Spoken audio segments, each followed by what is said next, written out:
After the evening appel, we were not allowed to disperse. We had not failed to notice that new higher caliber machine guns had been installed in the watchtowers. Would the whole camp really be shot and burned? The uncertainty became unbearable. Suddenly we were alerted by a shrill scream command. "March in step, march!" Where are we going? We marched to the food store where each of us was given half a loaf of bread and a bit of margarine. What is the meaning of this? What are the SS officers planning? Surely they were not planning to shoot us. Why would they feed us beforehand? And why instruct us to collect our blankets?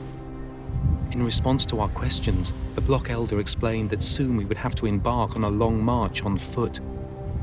Those who were weak or sick and thought they could not cope with a long march were advised to go to the sick block.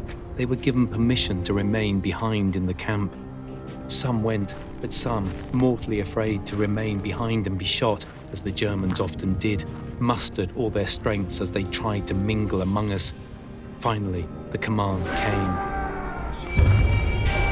Now we were released from this camp, out of the gates that we had believed would never open for any of us. For a while, my hopes were nourished by fantasies, fighting alongside partisans, rejoining long-lost relatives. Would I ever be able to live again in freedom, have a normal life? Sounds of heavy artillery reminded me I was still wearing an inmate's jacket, flanked by SS guards. Using the butts of their rifles, the SS forced us to go faster and faster. Invalids could no longer keep up with this rapid tempo. Some had to throw their wooden clogs away as they became encrusted with snow. No one could drop back. Anyone who faltered was pushed onward by the man behind. The weakest fared the worst, pushed and shoved from every side, dragging themselves along no matter how badly their feet were injured. There was no stopping. We even had to attend to our bodily needs as we marched along. Some were so exhausted they had to remain behind. Single shots quickly swallowed by the darkness gave us an idea as to what was happening around us. Supporting the weakest under their arms, we kept pace. Those in the rear could not maintain this speed for long. We had been chased along so hard that a mutinous chorus started to grow. Slow down, slow down. The SS, infected by the growing tension, began to panic. A new command was issued. Anyone failing to obey any order would be shot. Many SS started shooting wildly, into the air, into the mass of marching inmates. Pleas and cries for help terrified them even more. There was nothing we could do. We marched on, no longer able to help the weak ones. We had already marched about 30 kilometers when we were ordered into a farmyard. Our blankets on the snow, we obediently stretched out and almost immediately fell into a deep and exhausted sleep.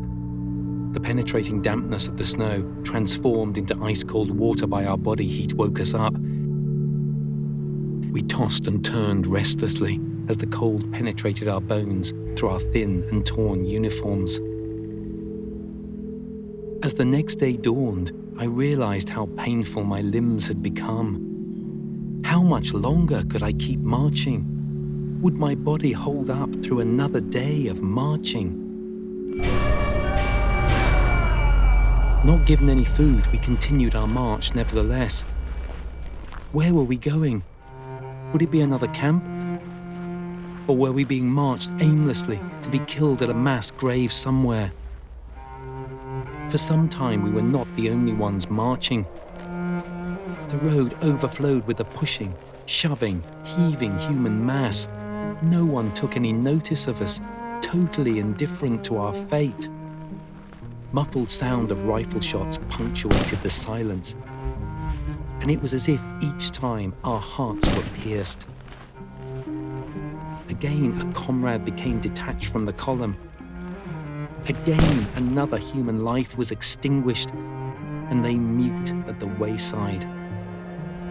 As we left the main road and continued on side streets, each of us was lost to his thoughts. Hope, prayer, revenge, family.